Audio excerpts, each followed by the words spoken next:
Let's say it was quite frightening, but we didn't have time to be frightened. We were advancing down the road, the lead tank, I was right beside it, and it hit a mine right beside me and blew me up in the air.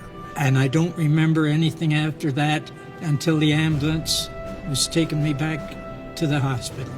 We captured thousands of prisoners, and in my platoon, there was only 6 of us left. It was heavy fighting. We lost all our officers and all our men except 6 of us. The earth was shaking. It was pretty scary because you couldn't fight back. You're just in a hole in the ground, helpless. I ran back and I got into a house and the officer was there and he looked at my wound and they put a bandage on it and he says, take him out. And I wanted to start dancing because I was really worn out. I was only 19, but I was dead tired. Because all these guys dying beside me being shot, it kind of wore on me. Because I just wanted to get in there because my cousin, Lawrence Schaus, was killed. I was boarding with his mother and dad at that time. But I just surprised my mother. I just went down there, hitchhiked down to London and joined the Army in 1944 there at Wolseley Barracks. I was making $1.50 a day. So I was money coming in. I don't know, it was the thing to do in those days, so everybody used to join up and you got into the service, and I was only 17 at the time. We heard and saw one of our own tanks go up a little trail. 15 minutes later, we heard a tank coming back. We didn't look up, but we thought it was the same tank. But it wasn't. It was a German tank.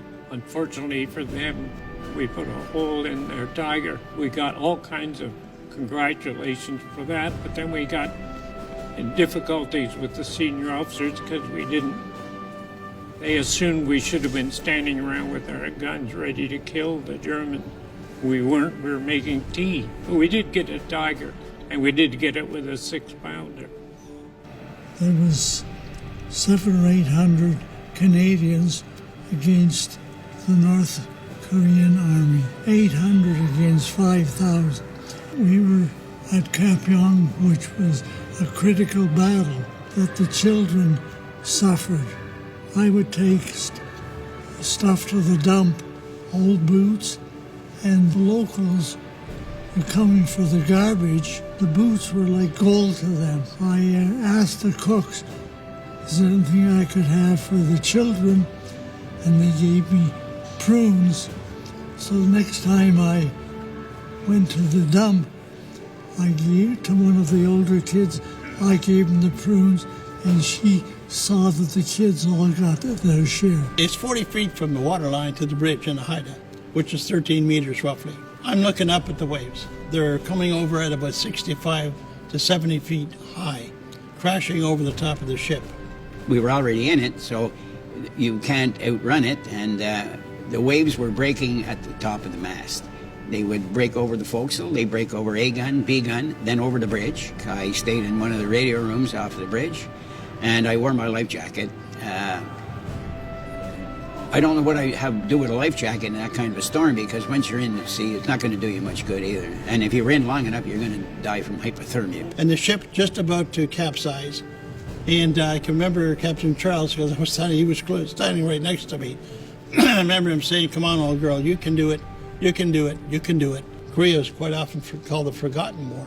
And I try to remind people it's not forgotten to the families of the 516 guys who were killed over there. A lot of my friends felt that Germany would be obliterated sooner or later from the Russians attacking. Unless you lived through that time period where the threat of nuclear annihilation was always beside you. Being a soldier, we knew our life expectancy was going to be 4 minutes on the battlefield. You grew up real quick.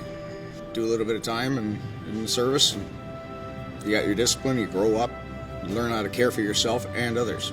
The service is a good thing. It teaches you discipline, respect, and honor. I joined the military, served 35 years, never had to fire a shot in anger. And in fact, the full time that I was with the United Nations in Syria, and we got to go through all of the countries around there, Israel, Syria, Jordan, and Egypt, didn't carry a weapon, didn't carry a sidearm. We were completely unarmed. It was the old day of peacekeeping where folks actually wanted to have you around because of the fact that we are recognized as being an honest broker. as opposed to somebody that's out for extra influence and power. We're there because we do want to help. So the great difference between the Canadian philosophy towards war is go over there, give them a hand, get them started, and then when you've done that, get out of there and let them run their own lives. But yeah, it's our respect that we give to other people and other nations that they say, okay, yeah, we'll accept you better. Bosnia, a good example, was we did a zone of separation, basically setting up the border. They didn't want to deal with the Americans, they didn't want to deal with the British, they wouldn't set it up unless it was with the Canadians.